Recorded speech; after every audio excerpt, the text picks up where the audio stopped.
नमस्कार दोस्तों। आज मैं पुनः आप लोगों के समक्ष कुछ उपयोगी बातें लेकर प्रस्तुत हूँ। जब जीवन में निराशा घेर ले, जब पूर्णतः हताश हो जाएं और कोई रास्ता न सूझे, कोई उपाय न सूझे, पूरी तरह से मेहनत करके थक जाएं, हार जाएं और कोई अब विकल्प न सूझे और हताशा चरम सीमा पर आ जाए, रास्ता कहीं से कोई नहीं दिख रहा हो, पूर्णतः निराशा घेर लिया हो, तो ऐसे समय में भगवान ही आपको मदद करने के लिए आते हैं।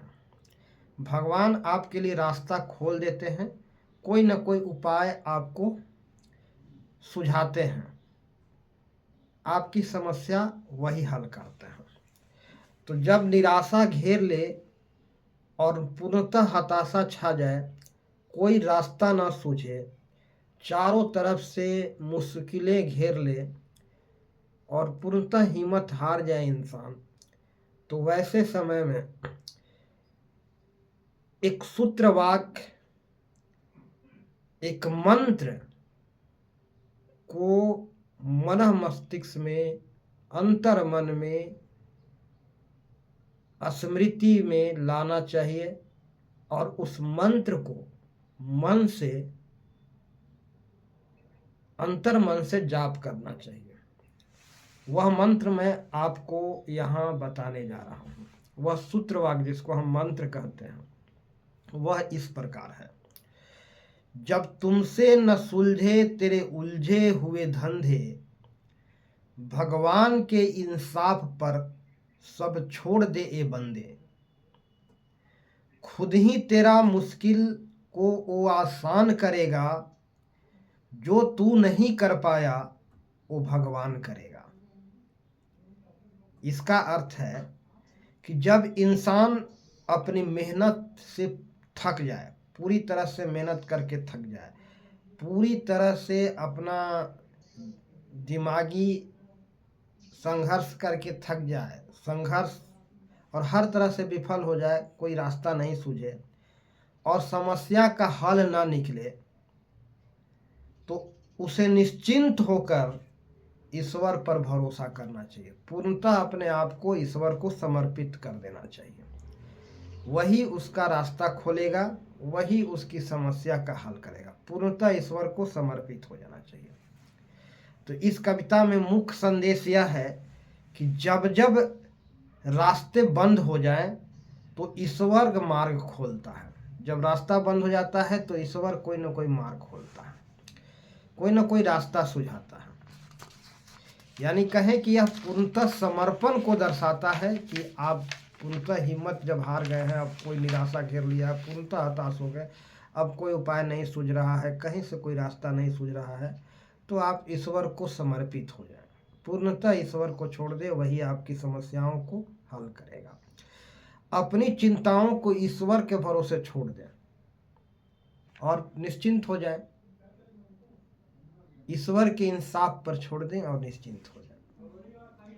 यह हमें भीतर आशावाद को जन्म देता है, हमारी चिंताओं को खत्म कर देता है। यह सूत्र वाक्य जो है, यह मंत्रणा जो है, यह हमें चिंता से मुक्त कर देता है और राहत आराम प्रदान करता है।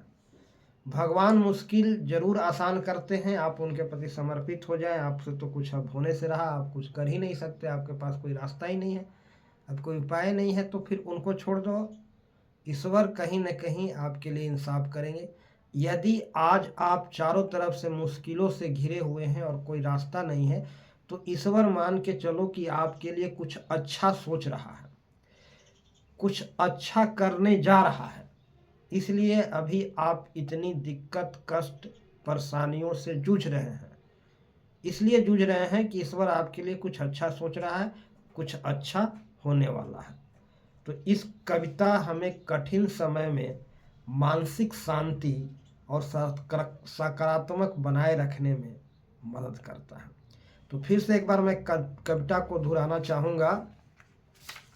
बहुत उत्तम कविता, बहुत श्रेष्ठ कविता है। बहुत अच्छा है और इसमें संदेश साफ छिपा हुआ है कि जब हार जाएं, पूरी तरह से अपने आप को असमर्थ पाएं, विफल हो जाएं, अक्षम हो जाएं, जब सब कुछ करके थक जाएं, तो ईश्वर के समर्पित होकर के अपनी समस्याओं को ईश्वर को सौंप दें, अपनी चिंताओं को ईश्वर को सौंप दें। वही आपको इन समस्याओं और चिंताओं से निजात दिलाएगा, आपकी समस्याओं का वही हल करेगा।